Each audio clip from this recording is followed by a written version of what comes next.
Assalamualaikum, nama saya Nur Amir Syafiqah bin Samsudin. Pada hari ini saya akan membentangkan tentang projek saya pada semester ini. Tajuk projek saya pada semester ini ialah Smart Home Automation. Projek yang saya ingin hasilkan ialah Smart Home Automation. Home Automation atau sering disebut Smart Home ia adalah suatu rumah yang dilengkapi dengan sistem yang mengiterasikan dan mengawal alat-alat elektronik yang terdapat di rumah. Misalnya home theater, televisyen, lampu, kipas angin, door lock dan sebagainya.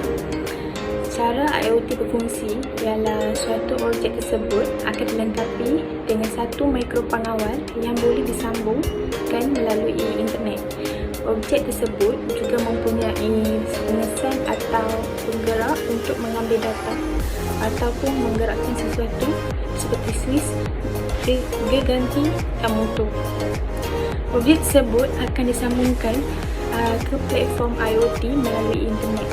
Platform tersebut mengambil data daripada pelbagai objek. Jika terdapat lebih daripada satu objek dan menganalisa data yang diperoleh. Data tersebut boleh dilihat oleh pemilik melalui telefon pintar atau aplikasi web. Contohnya dalam aplikasi Blink, pengguna boleh mengawal peranti elektrik dari jarak jauh dengan menggunakan aplikasi tersebut. Ia akan memudahkan pengguna dari pelbagai aspek, terutamanya dari aspek keselamatan. Penyataan masalah, bil elektrik akan meningkat disebabkan kecuaian seseorang individu untuk menutup peranti elektrik. Contohnya, seseorang itu dalam keadaan kelang kabut untuk pergi ke mana-mana sehingga terlupa untuk menutup switch. Yang kedua, boleh menyebabkan berlakunya lintah pintas.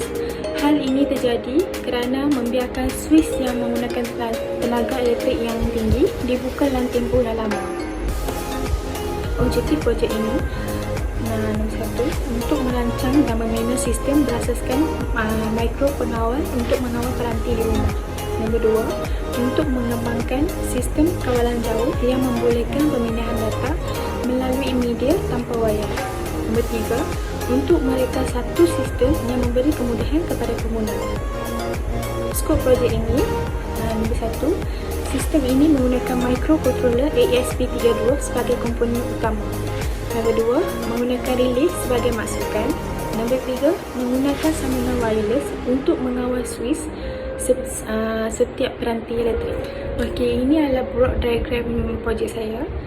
Input dia ialah relay, proses dia ialah ESP32, output dia ialah LED dan telefon pintar menggunakan aplikasi Blink. Okey, ini adalah 4 komponen utama yang digunakan dalam projek saya. Yang pertama, ESP32. ESP32 ini digunakan dalam sistem ini untuk mengawal peranti serta boleh menghantar data kepada pengguna. ESP32 ini juga boleh diprogramkan untuk menghidupkan atau mematikan peranti elektrik menggunakan aplikasi Blink. Yang kedua, ialah relay. Relay adalah switch elektrik yang digunakan dalam projek ini. Banyak relay menggunakan elektromagnet untuk menggerakkan switch secara mekanikal. Relay ini digunakan untuk mengawal lintah dengan isyarat kuasa rendah yang berasingan, atau beberapa lintah mesti dikawal oleh satu isyarat. Relay ini digunakan bertujuan untuk mengelakkan berlakunya lintah pintas. Fungsi relay ini dilakukan oleh instrumen digital yang dipanggil relay pelindung. Yang ketiga ialah LED, iaitu diod pemancar cahaya. Diod pemancar cahaya adalah satu jenis diod yang dapat memancarkan cahaya apabila punca voltan positif pada anod dan negatif pada kathod. LED membenarkan arus elektrik mengalir ke satu arah. LED beroperasi pada voltan rendah sekitar 1.5 volt. Perintah perlu disambung secara siri kepadanya untuk mengelakkan arus berlebihan mengalir melaluinya. Okey, yang keempat. Yang keempat ialah Blink. Blink merupakan platform sistem operasi Android maupun iOS sebagai pengisian pada modul Arduino Raspberry ESP8266. Aplikasi Blink ini sangat mudah digunakan meskipun baru menggunakannya. Untuk berkomunikasi dengan bot Arduino, Blink menggunakan menggunakan sebuah kod yang disebut auto taken. Kod tersebut akan dikirimkan melalui email yang telah didaftarkan di dalam link, lalu dipasangkan ke dalam kod program yang telah dibuat. Okey, sekarang saya ingin menceritakan tentang mini projek saya. Kami mempunyai 4 orang dalam satu kumpulan. Yang pertama Nur Farisha Azira, yang kedua Nur Amira Syarika, yang ketiga Wan Muhammad Luqman, yang keempat Karimesh. Komponen yang perlu digunakan dalam mini projek ini ialah satu key resistor, voltage regulator, relay, BJT, 220 resistor, diode, LED, 10 key resistor, 100 nano kapasitor, 470 micro kapasitor. Langkah pertama ialah menyiapkan litas skematik. Langkah ini adalah untuk mereka bentuk asas untuk sebuah litar. Litar skematik ini menunjukkan komponen yang digunakan serta sambungan setiap komponen. Okey, belah kanan itu ialah litar simulation yang telah disimulate selepas disiapkan. Langkah kedua ialah menghasilkan litar PCB. Litar ini akan digunakan untuk menghasilkan projek sebenar. Litar PCB ini akan menunjukkan kedudukan setiap komponen dan laluan komponen yang akan disambungkan. Litar PCB juga dirancang adalah untuk menghasilkan litar yang kemas. Belah kanan itu ialah litar PCB 3D yang telah disusun. Okey, litar PCB pada tracing paper. Selepas siap melakar litar PCB, litar tersebut akan dicetak di atas tracing paper. Tracing paper hanya boleh dicetak melalui kaedah laser printing. Tracing paper akan dilekatkan pada papan PCB untuk proses UV scanning, iaitu proses mencetak litar pada papan PCB. Papan PCB yang dilekatkan dengan tracing paper akan dimasukkan ke dalam mesin UV scanning.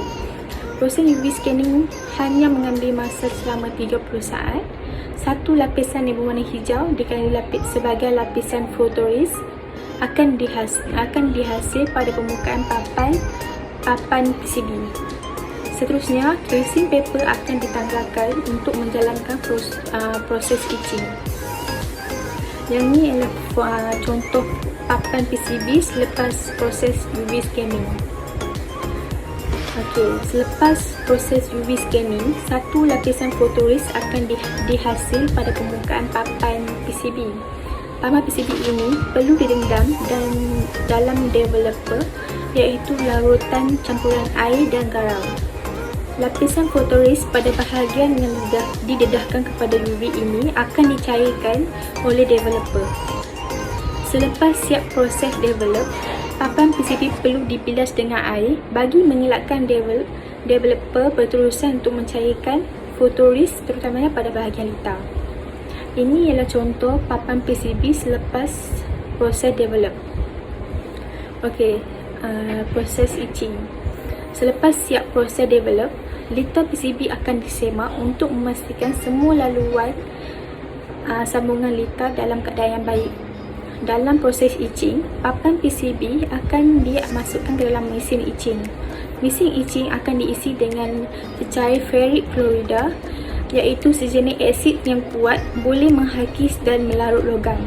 Mesin ini boleh mengawal suhu, asid dan jangka masa pada papan PCB apabila disembur dengan asid. Asid ferric chloride bertindak untuk melarutkan dan menghakis bahagian kuprum yang tidak terlindung dengan photoresist dan hanya meninggalkan kuprum pada litar sahaja.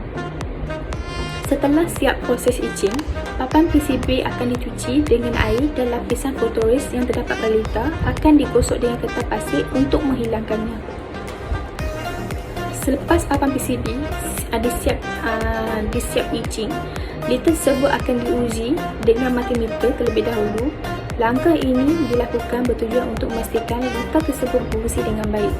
Langkah seterusnya adalah menebuk lubang pada papan PCB. Mesin gerudi akan digunakan dalam proses menebuk lubang. Saiz lubang yang biasa digunakan ialah 0.2 mm atau 0.3 mm untuk komponen yang mempunyai kaki yang lebih besar. Okey, yang ni adalah contoh proses mengebuk lubang. Okey, yang ni papan PCB yang telah siap ditebuk lubang. Seterusnya ialah proses memateri komponen. Langkah memateri merupakan langkah terakhir bagi menyiapkan mini projek ini. Proses memateri memerlukan peralatan dan bahan seperti pemateri, timah, penyejuk timah, penampal, sepan basah dan pemotong wayar. Cara untuk memateri ialah pemateri harus mencapai suhu yang ditetapkan terlebih dahulu. Tahap kepanasan pemateri boleh diuji dengan meletak timah pada hujung pemateri. Jika suhu pemateri tersebut boleh mencairkan timah, proses pemateri boleh dijalankan. Kemudian, timah perlu diletakkan berhampiran dengan kaki komponen dan pemateri digunakan untuk mencairkan timah pada kaki komponen. Proses ini hanya mengambil lebih kurang 2 ke 3 saat. Selepas memateri satu komponen, multimeter akan digunakan untuk menguji komponen tersebut sama ada dapat berfungsi dengan baik atau tidak. Jika komponen tersebut dapat berfungsi dengan baik, kaki komponen yang berlebihan boleh dipotong menggunakan pemotong wayar. Okey, ini adalah cara-cara memateri komponen. Okey, yang ni komponen yang digunakan semasa melakukan proses terakhir ini, iaitu pemateri, pemotong wayar, penyelut timah dan timah. Sekian, terima kasih.